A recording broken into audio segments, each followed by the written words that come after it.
Good evening. Good evening, everyone. Thank you so much for joining us. We're really excited to have you here at our July Committee on the Environment meeting. For those of you I haven't met, my name is Ashley Rizwa. I am the chair for the committee this year. My co-chair, Josh Ledger, is also on the call.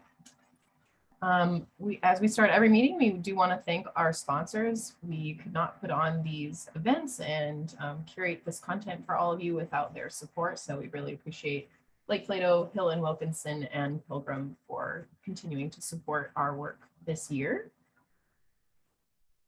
And just some few announcements before we get started. Tonight's event falls as the second out of 3 in an environmental justice series, which is one of our subcommittees that we have as part of the Committee on the Environment. So our other subcommittee, AIA 2030, will be hosting an event as our September meeting on September 1st, and Health and Wellness will have their last event of the year on November 3rd, and we'll be having another environmental justice themed event in October. So stay tuned to our website and social media for more information as those events develop. If you're interested in being part of the organizing of any of these events or any of these subcommittees and advancing the conversation, or if you have any ideas or requests of things you'd like to hear about in any of these topics, please reach out to Josh and I. We'd love to hear from you and be able to curate content that is best serving the things that you have questions about or need support for in your practice. We do not have a meeting in August, so we're taking a kind of summer break and also encouraging everyone to use that energy and time that would have been spent towards coming to our meeting to participate in the Design Excellence Conference if you're able and interested. There's going to be a lot of really great programs and keynote speakers, so we hope everyone's able to take advantage of that. And I'll drop the link in the chat for those of you who want to check out the registration and the event info for that. And with that, I'm actually going to turn it over to Jaime, who is our subcommittee chair for the Environmental Justice Subcommittee and who has put together this event for this evening. So Jaime. Yeah, thank you, Ashley. As mentioned, I've been putting together a few environmental justice related events for COTE AIA. And previously, we talked more at the scale of the state, of being a scale of the city of Austin, and even then more abstractly as it pertains to, say, like the urban context. And now I think we're getting a little closer now to the actual practice of architecture. So this will be one of 2 presentations where we're really getting into, equity, environmental justice in the office. And when we're talking about environmental justice in, say, the practice of architecture, we find ourselves talking a lot about the subject of equity.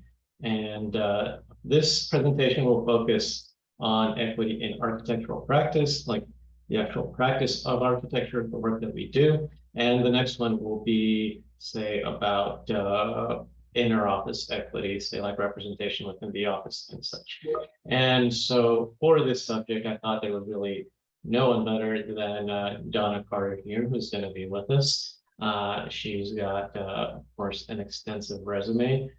She's been in Austin for decades, doing a lot of great work.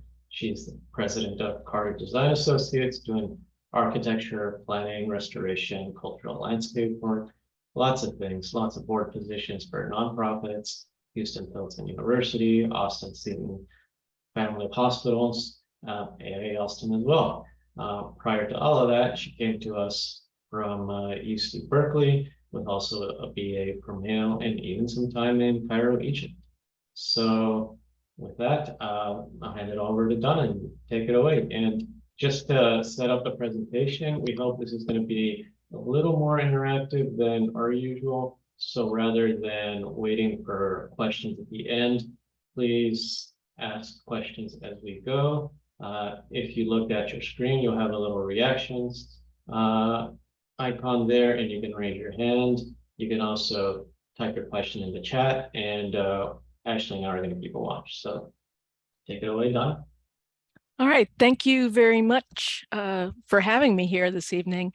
And I'm always a little leery talking about equity and engagement, and partly because I have come to this over, as we said, decades. It's been about 40 years, and I realize that how I do this and what I do has evolved, and it started really from a very naive state. And so part of what I'd like to talk about this evening is perhaps how we can get past that naive state and really get into a much more a thought about engagement that really is part of everything that we do as we're working on a project. But to really just start and give a little background, if we think about it, the idea of informing people about what's happening within their community is as old as civilization. It is as old as what happens when more than two people get together. And in ancient times, if something was important, it would get inscribed on a stone. And in many cases, it would get set in a landscape so that it would be seen by people as they traveled from place to place. It was a public location for laws to make sure people understood what the common vocabulary, the common how we're going to live together. And it was obviously about informing the public. But the flip side of that type of information is there's usually a power struggle behind it. It was informing because we were laying down the law. It was informing so that people knew what the boundaries were. And it wasn't, and obviously it wasn't a two-way communication. We continue it as we got into printing press. We'd have broadsides. These are out in the literally you could say anything you want. As we came to the Americas, slap it on the side of a building. But we also kept in a sense, still kept our laws, kept what we wanted to do in a very specific way. These are, obviously I've culled these, but this is literally advertising. I've got people for sale. I have Negroes for sale. They're good and they're strong, and I have the deed and the paperwork for these. So this will be a legal sale. I have political announcements. And this actually continues to today. And if you think about a lot of the things we do, from we're going to pave a street, we are going to spend X amount of federally allocated funds, they're done in a public notice in a newspaper that in today's age, virtually nobody is reading. And so how can we say, if that's how our government is set up, if that's how our legal notices are set up, that that's the way we communicate? To me, it's sort of obvious that we don't, kind of understand and aren't necessarily attuned about how to bring people into formal processes. Donna, So I'm yes. sorry to interrupt. Did you want to share your screen as well? Oh yes. I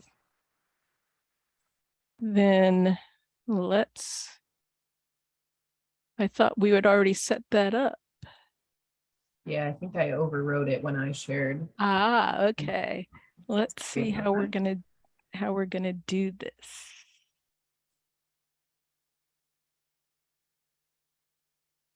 I think that's how we have to do it.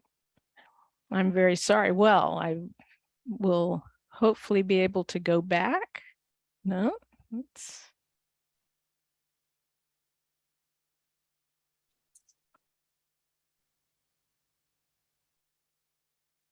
Just to give you an idea of the stele that would be out in the landscape, the public broadsides. The one in the background is a public notice from the Austin American-Statesman, and I would say that very few people are reading that on a daily basis or a weekly basis. But as I said, or as Jaime said, I started this started my practice in 1982. And one of the first projects that I did was a urban design plan and guidelines, as well as an economic report for East 11th and 12th Street, Rosewood Avenue. And if we think and fast forward, we're asking many of the same questions that we were asking in 1982. We're asking those questions today. This is a document that's available in the Austin History Center, but it actually lists the people, some of the organizers of people that we spoke to. At that time, it was public meetings. They were announced as public meetings. But one of the things that I felt was really important was to go out and meet and talk to people and engage people at their own location. So the list of people here, I would go to the office of the villager. I would go to the office of the barber shops and sit and speak with people. And the things in the end that I learned in that situation is that you've got to be inclusive.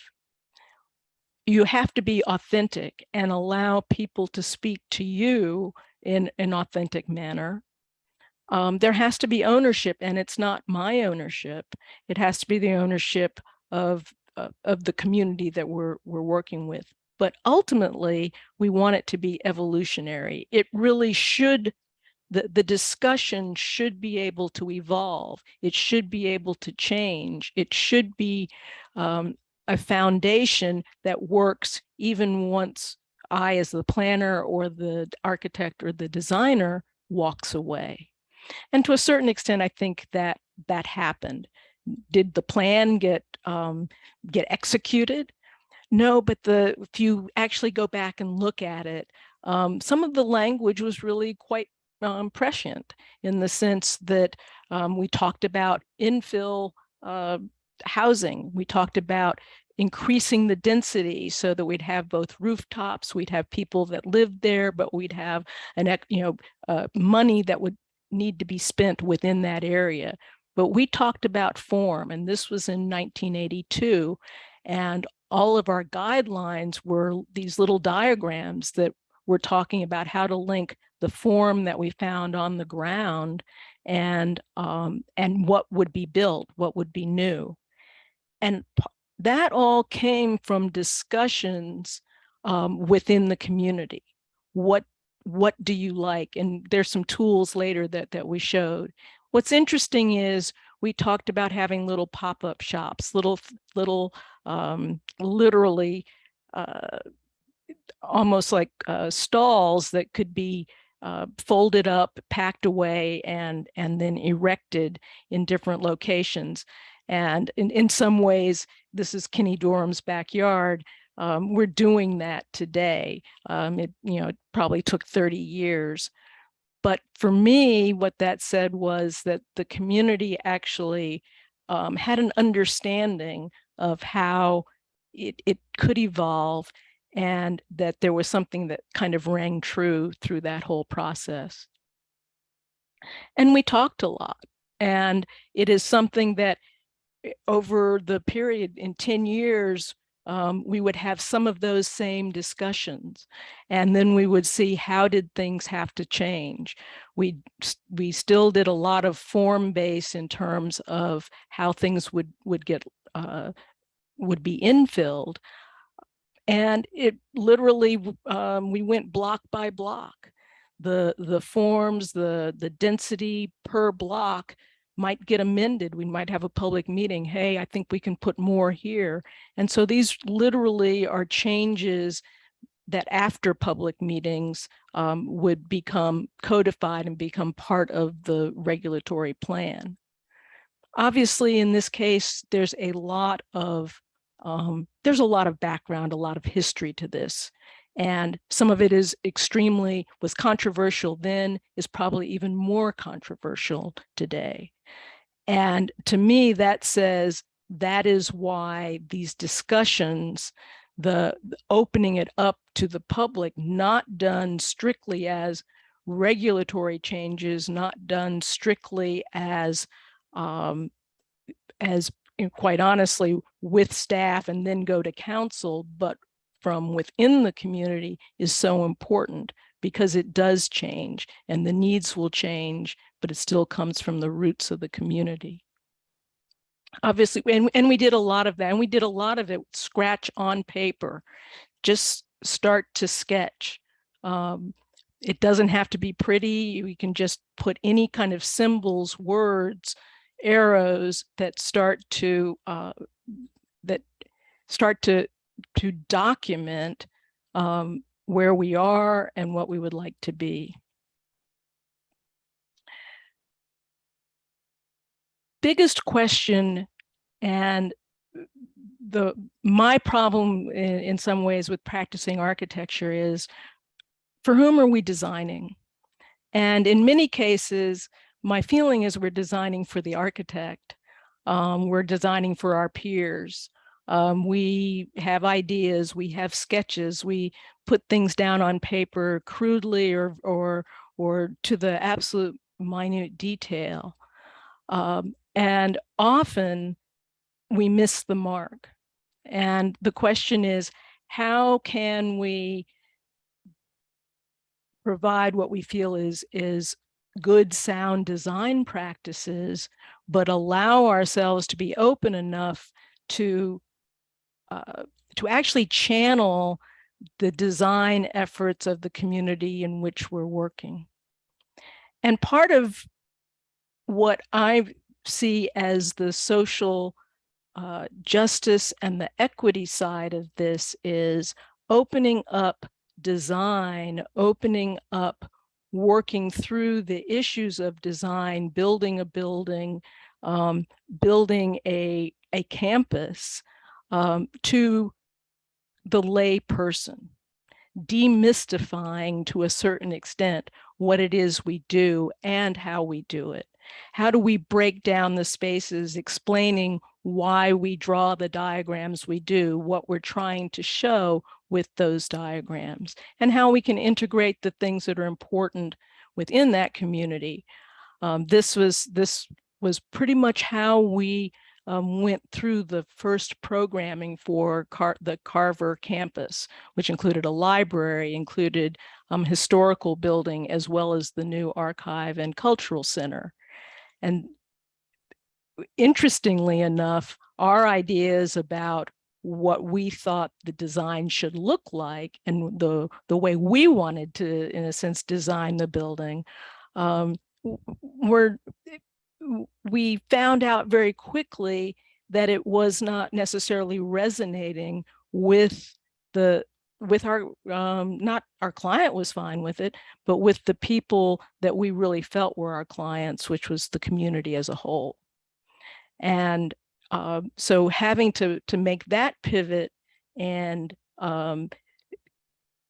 meant that there were some things that I as a designer really wanted in the project that I was not going to get. And it very much solidified my feeling is that I get to walk away from all of these projects, but the people that we're working with, it's theirs. They're there all the time. They're using it. It's a part of them. And it is really my duty to be able to walk away and to understand and learn from the people that I'm working with. And that sometimes is a really hard lesson. The fun side of this is letting everyone know that they in fact are designers, that they see their world in a way that's extremely valuable to me, and extremely valuable, and it's the only way that I will be able to get my work done. I'm really just a vessel for that. And again, part of that is just demystifying. I work many times within communities that don't interact with architects, don't interact with planners, don't interact on a regular and daily basis. So often we'll do these maps, we'll do memory drawings. We want to, obviously I'm in preservation, I'm trying to look for details, but there's so much more that we get from these hand-drawn, hands-on situations. My job then becomes, how do I gather that information and then go ahead and document it, get it to a point where, again, if I walk away, they have something that they can use as a roadmap. It's not a mystery. We do preservation plans all the time. But again, part of the notion that equal is not necessarily equity is that I need to make sure I've provided documents that are going to be useful, and that perhaps laymen can actually go forward and take that project forward. That because it isn't fully funded, because they may not have all of the support that they need right now, that this may take much longer than a normal project. It may be a 10-year project to get this done. And so I need to make sure that I can provide tools that can be used even if I'm not there, even if another professional isn't there. And we've kind of perfected this kind of, hacking preservation and hacking architecture to allow community groups, families, and others to do their work. In this case, we even working with the county extension, as well as the owners of a family group that owns 7 acres of Freedman Colony in East Texas. We worked through how to do testing and how to do it so the county knew what was going on, the family knew how things had to be collected, what had to be isolated, when they had to call in the professionals. And we let and we told them what types of companies could be used, what kinds of testing equipment could be used, and how it could be safely done. And this allowed them to do it on a schedule that really worked for them. And we did the same with some very basic work, because in the end, they said, we're trying to teach our family group how, the lessons of their forebears. Their great-grandfather, great-great-grandfather built this house, the homestead, on this piece of property. We now want to teach the next generations the same skills that he had so that they can maintain it for the future. So part of my job was, again, to outline tools that they could use even when, as I said, when I get to walk away. So this brings me to a point, and again, this is when I lose my architectural credentials, when I have to say that perfection can be the enemy of the good. And often in preservation, often when we're trying to improve something, make something more energy efficient, that we're looking so closely at the details, what either the Secretary of the Interior tells us that has to happen, what a code says how it should be built, that in doing that, we'll either lose the resource, lose the ability to live in that house altogether, because we can't do it that way. And this little project in Caldwell County, it's not a historic preservation project. It can't be. They've ruined the windows, they've ruined the doors. But if they had not done that, then the place would have been completely lost, and they would have lost that connection to that place and to that ground. And in communities where property has been seized, communities where they've lost property because they didn't know how the tax system worked, or what had to be recorded at the death of a person, losing these things board by board. When it falls into the ground, it can be very devastating. And even in this case, it actually, we'll talk about, there are conflicts whenever you have public engagement, whenever you have community discussion about what the right way forward is. And so working through those conflicts is also very much a challenge. I'm reminded that I was reading for other reasons.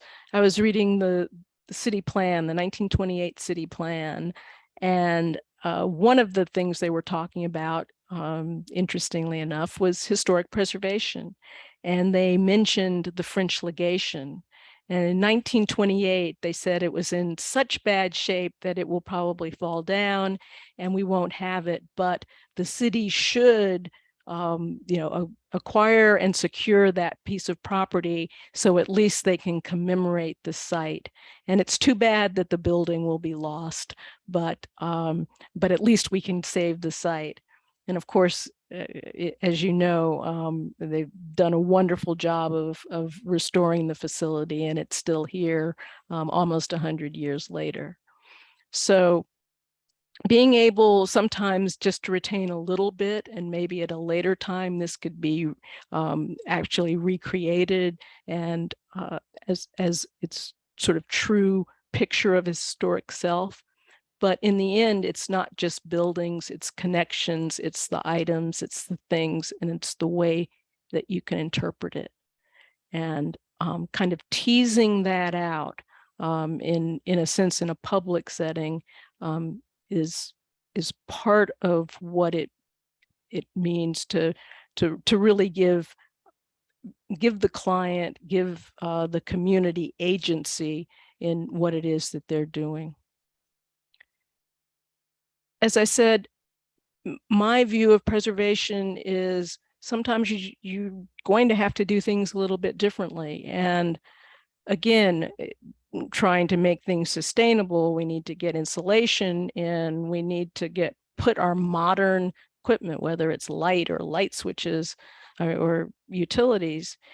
For me, especially for groups whose dwellings and whose buildings may have been hand built, just put it together however we can put it together. We have a lot of single wall construction.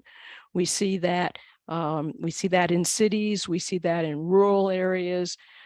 Being able to show that as you're doing the restoration, so that we can that we see kind of the reality of what that existence was and how it was different from someone else's experience is very important. So, you're not going to be able to get the perfect wall section, but how do you bring it into the forward? So in this case, we actually left pockets that would show the single wall construction, and we left areas, whole areas that were kind of, so people could see how the building had originally been built. And the rest of the community could see that. Part of it too, for me, is just because as a larger society, we have artifacts, we have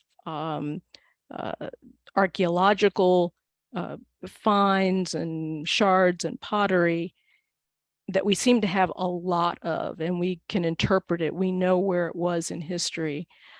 So we often downplay that.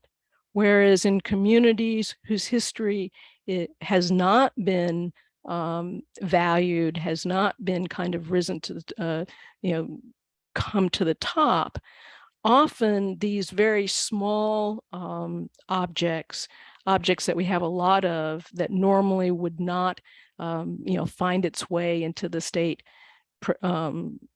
preserves or be cataloged, really are important for that community.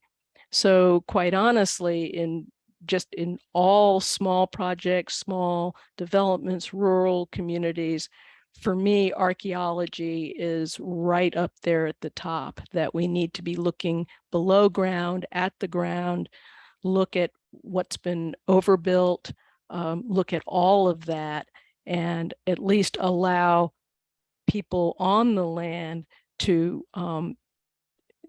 keep those objects. And some of that has to do with, changing some of our laws on archaeological possession, how it can be acquired or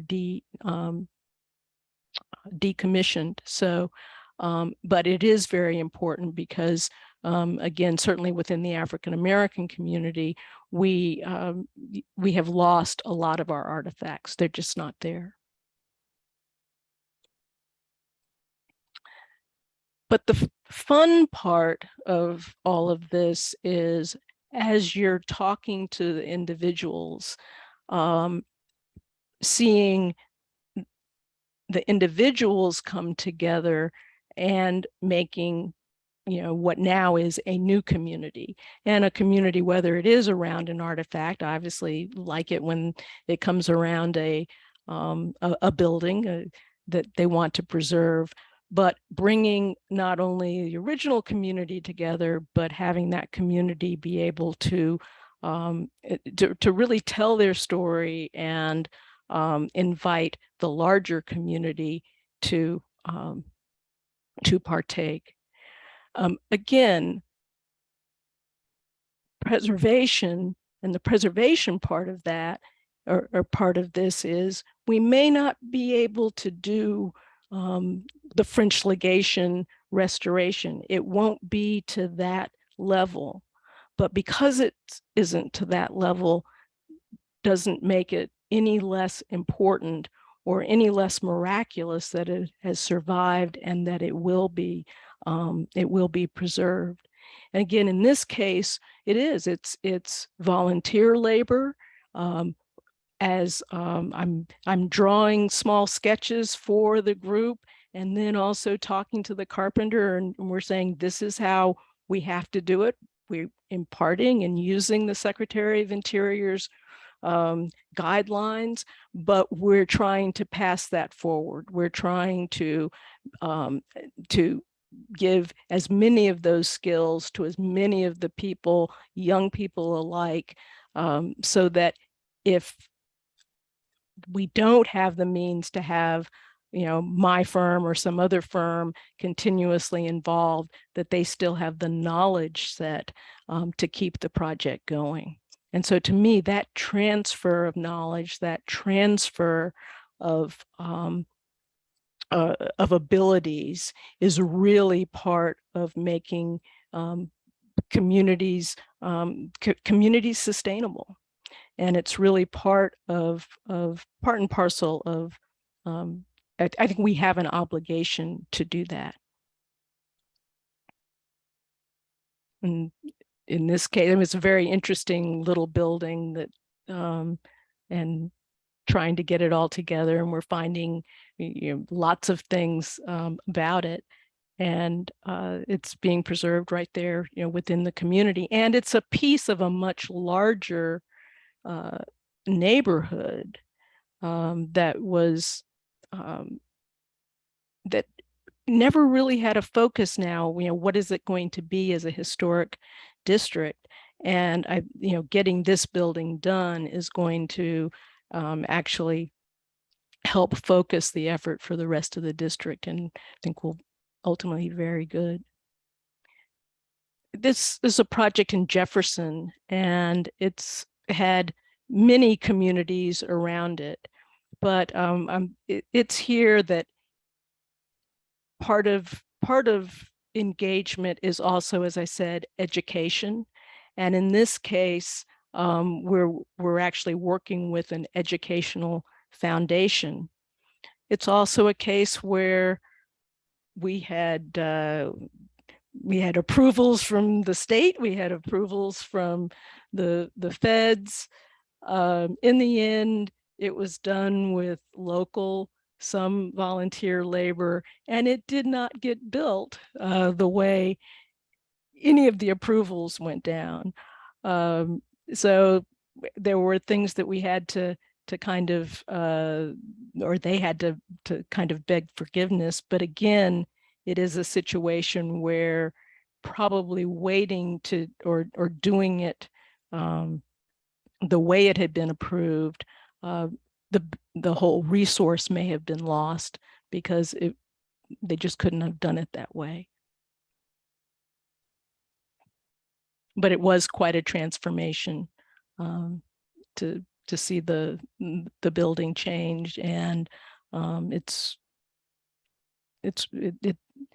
really wonderful to see. And they use it for all kinds of educational programming as well as meetings. It's a City of Austin project that's actually under construction now, and it's a very formal, kind of the rules of engagement. And even though working within rural communities, there's a different type of engagement, we can take some of those things into the public realm. And in this case, an area that we have residents that are living in very expensive housing. They don't want a substation near them. They want to cover it up as much as possible. They want everything to be solid, which was not the way. They wanted even a cover on it, which couldn't happen, at least over most of the facility. But in the end, it was hands-on. In the end, we drew all kinds of pictures. We had all kinds of palettes, and they chose literally by voting which direction to go. And we would go to each of the residential towers, talk to them. We had public meetings.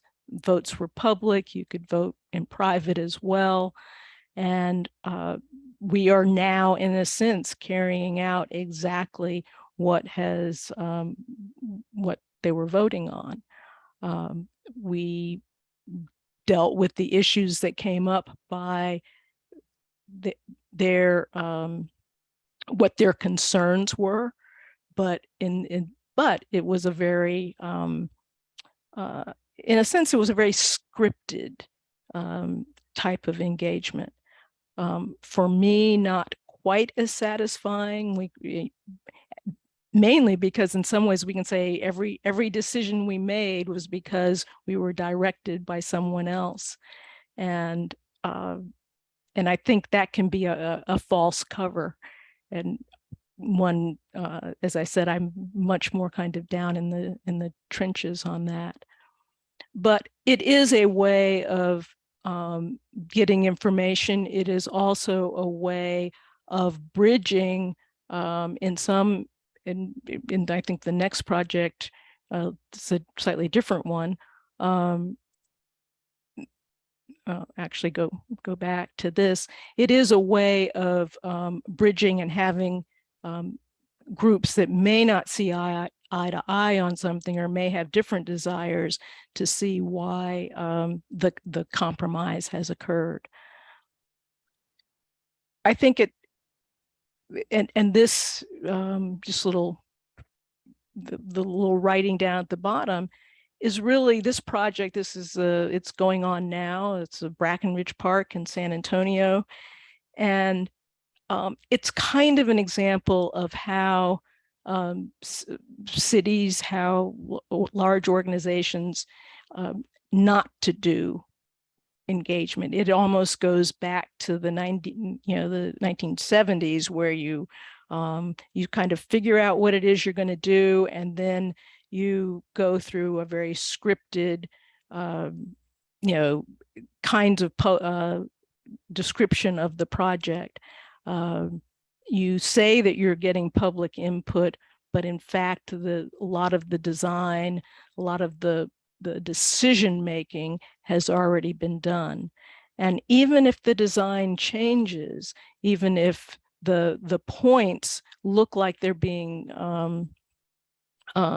received and evaluated, and they are making an impact, but the folks that are giving those comments never feel they were part of the process.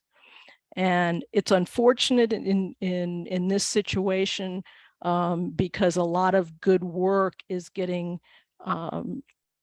absolutely isn't really even being looked at fairly because the public or parts of the public are so feel so disenfranchised from the process from the decision-making side. And I think it's making it very, very difficult for the design team to do the work that they need to do and make and deal with the government agencies, the Secretary of the Interior, the Corps of Engineers, the city of San Antonio, making those discussions very, very difficult. Donna, in this case, was the park, say, like, was the landscape design work already done and all of that stuff done and then just taken to the public? So it was interesting. There had been a bond package, and it said it was going to make improvements to some historic structures, the pump house, the old beach area, and it was going to make improvements to those areas. And that was in 2017. So we've had several years, not only just before the bond, but now this has become an area where the egrets have several urban flocks of cattle egrets come. And I mean, it's just amazing the number of birds that are there. But it makes using that part of the park very, very difficult. It also, because the buildings are historic, and the walls and the beach designation, the constructions around the beach are all historic. There are large volunteer trees that are pushing walls over, that are getting embedded in the actual buildings. And so some of the trees will have to be removed. So it's become, ironically, a fight from people that are saying they're for the birds and those who are for historic preservation. But from an outsider's, in a sense, an outsider's point of view, my view is part of it is that the design of what was going to come did not necessarily take into account how people used that part of the park, what they felt was valuable about the park, and whether they felt they would continue to have access to it. And the designs, in a sense, were done prior to quote unquote these public meetings. And so, yes, I think people, I think in the back, it may be birds, it may be the preservation, it may be the trees, but in the back, it's, this isn't going to be my park in the end. I'm going to feel less comfortable in this part of the park than I did before, even though Brackenridge Park is huge and it has different pieces, different sections. So yes, for me, the city, did make mistakes in getting too far into the design approval process before taking this public input. And they only really are taking the public input because they were getting so many, protests about the project.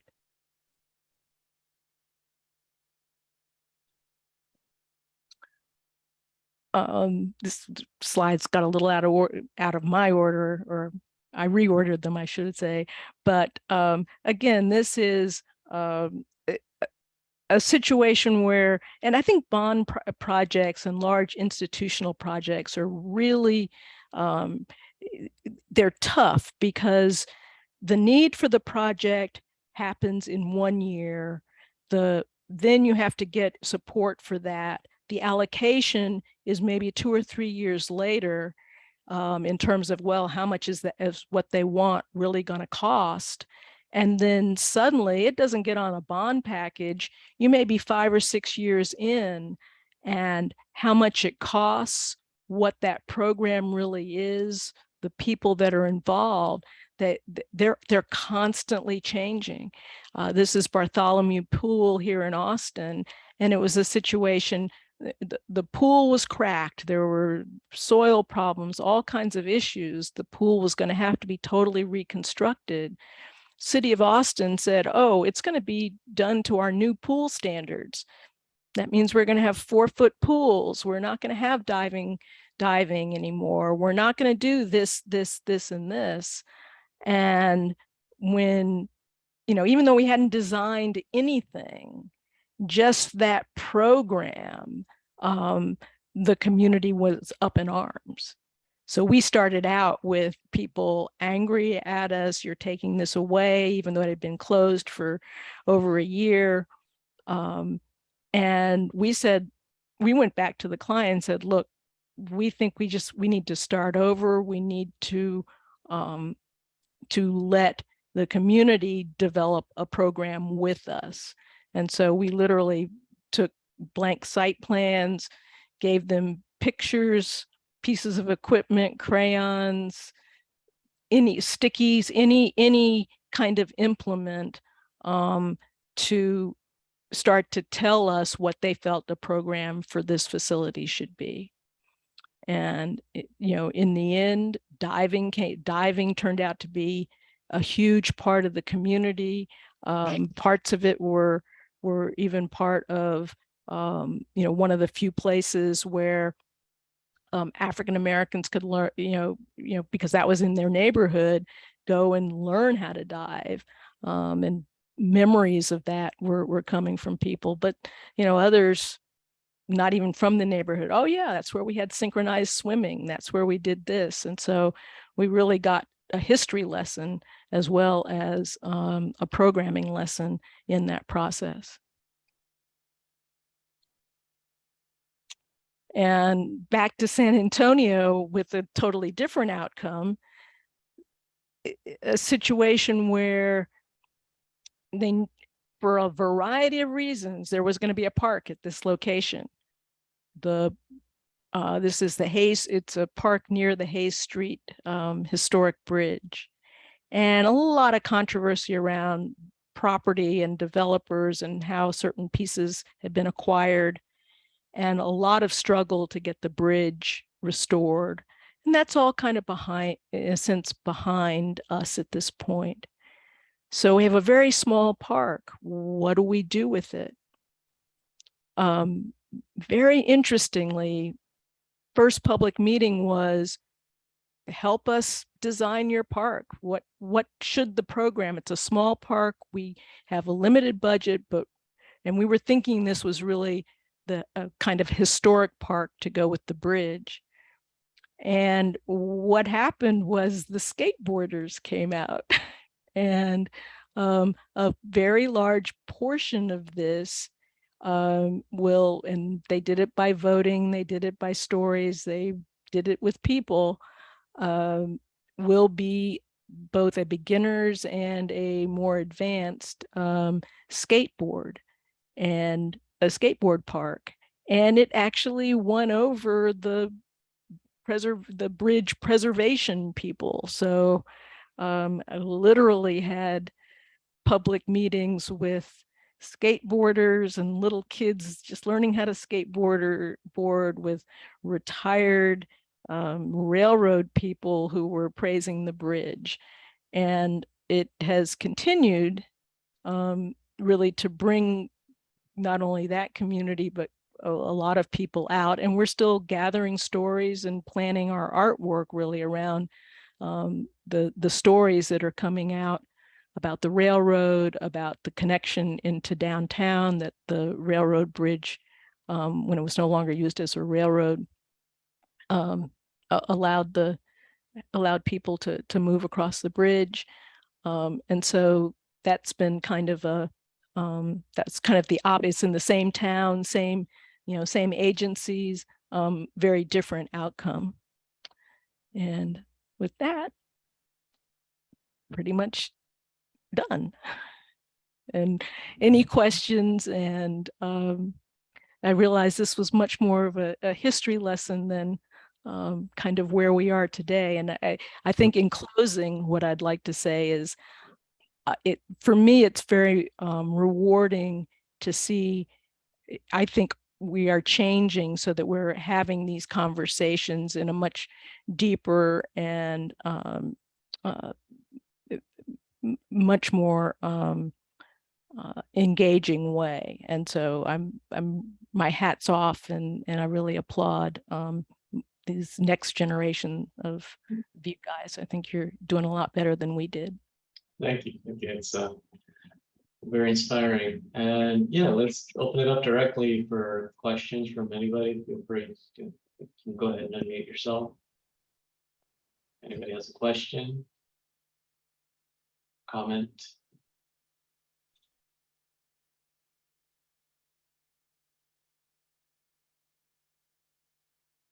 So I can start off with one then.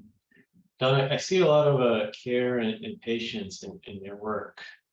Do you ever feel, I don't know, lots of times you feel pressure to just get the job done? How have you been able to manage this for so long? Well, sometimes it's the client that will make me get the job done. I will tell you, I think it's because our practice is a balance of the projects that do just have to, they're on a schedule, they need to go on that schedule, and in that sense are more traditional. The projects that, there are some projects here that I've been working on for probably 10 or 15 years and may never finish. And I will tell you, they are the most rewarding. And they're rewarding because I truly feel that I've kind of become a part of that community. And I realize we can't do that with all of our projects. We can't, that's not realistic. But it's a little bit, quite honestly, that keeps me going. Because in the end, it is just so much more rewarding than then I don't know, finishing the roof on another state project, even if it is a historic roof.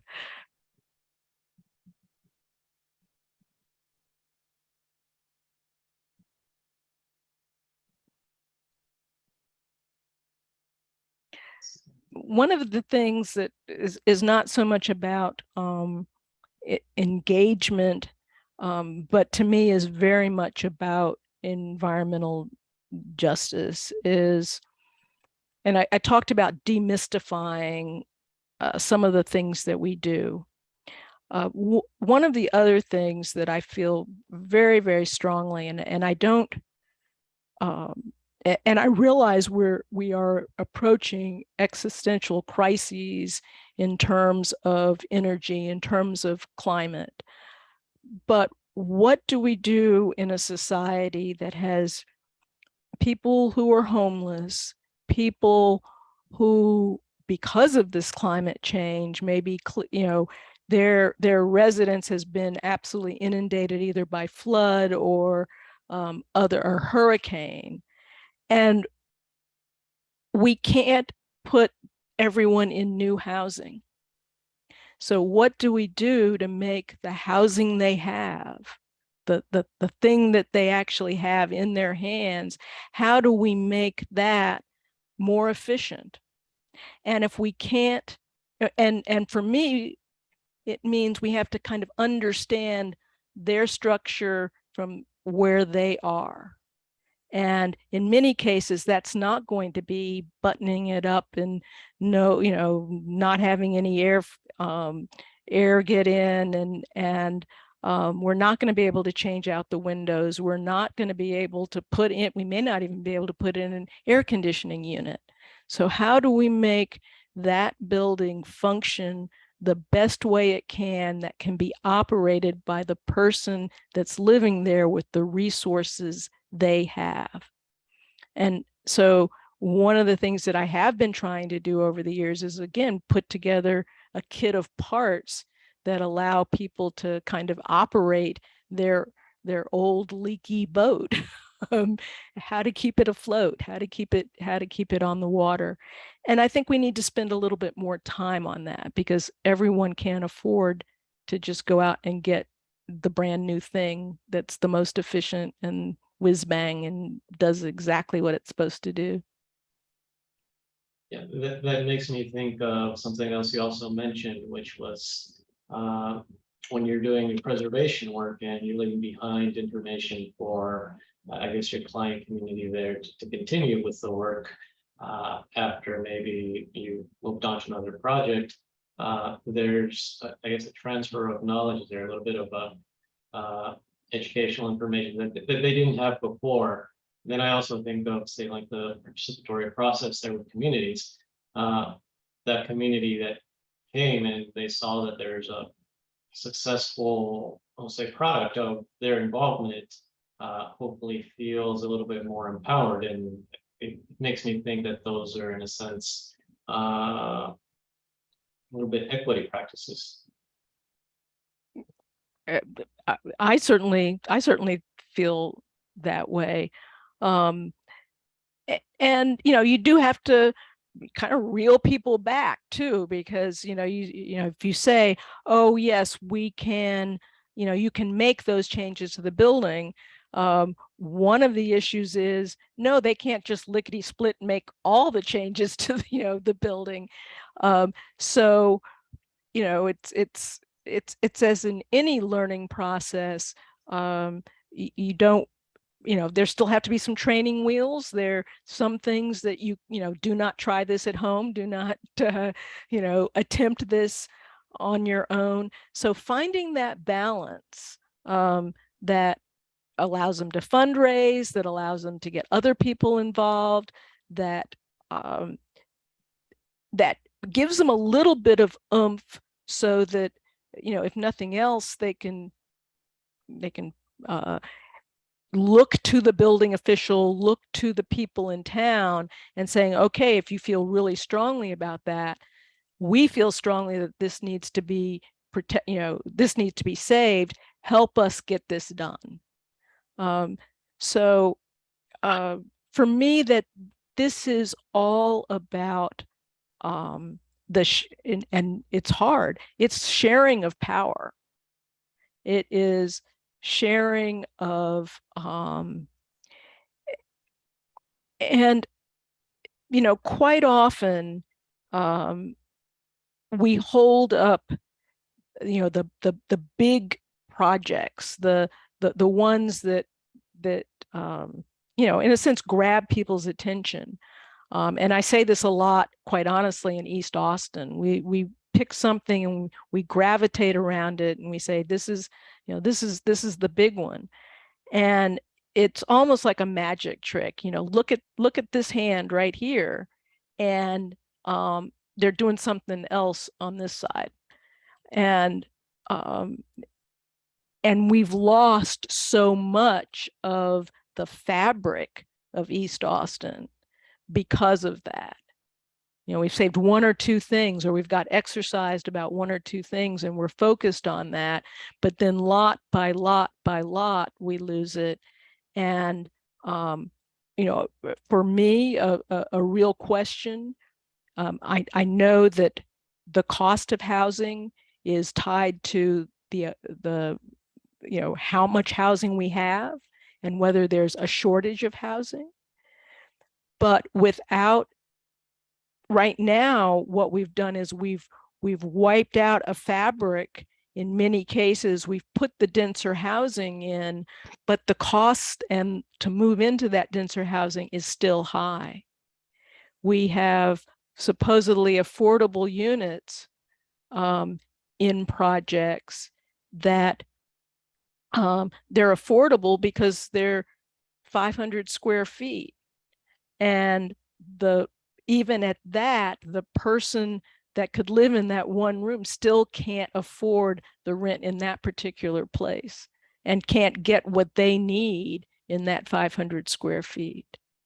So, you know, again, just we have to look at the policies behind these things before we can say that the rules itself are doing what they're supposed to do. And, you know, I'll be honest, I look at a lot of rules that way, whether they're preservation rules, whether they're codes and zoning or development type rules. It's kind of what that end effect is going to be. And what are the safeguards for making sure we get to the effect, not necessarily how we got there. Thank you, Donna. We're at about time, so I think we can wrap up. Thank you again, Donna, for your time, for this presentation. It's always great to hear from you. Thank you to our audience, to everybody who's here. It looks like everybody stuck around to the end. Hopefully we'll see you. We got a last minute question. What do you think, Ashley? Yeah, thank you everyone for staying. I think we can take the couple questions here, and if people have to drop off, they can. Okay. Yeah, there was one there that was like, what is the project you have enjoyed, I guess, the most working on? Oh, the one that I enjoyed most was actually it was the homestead one that it's actually located outside of Jasper. It is a family that's held on to about 7 acres that was part of a much larger freedmen's colony in East Texas. Family has held on to it and they are restoring it.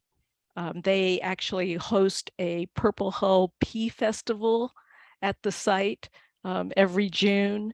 And they also have their family homecoming reunion at the site.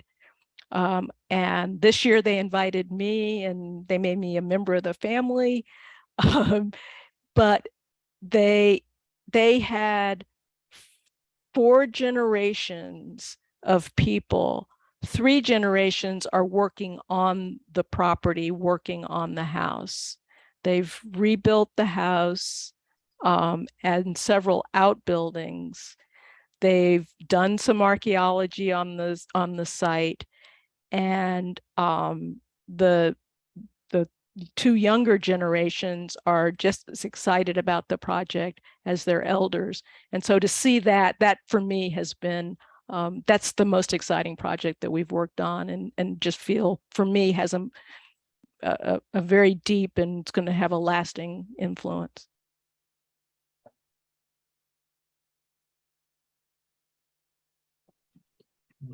Great question. Great way to end the evening. So thank you very much, Donna, for everything, and Jaime for organizing this event for all of us. Thank you all for participating. Please stay connected with Committee on the Environment through our social media and through the COTE website. We look forward to engaging in more conversations again starting in September.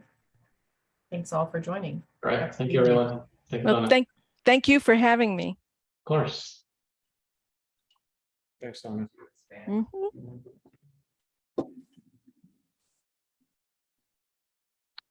Bye, everyone.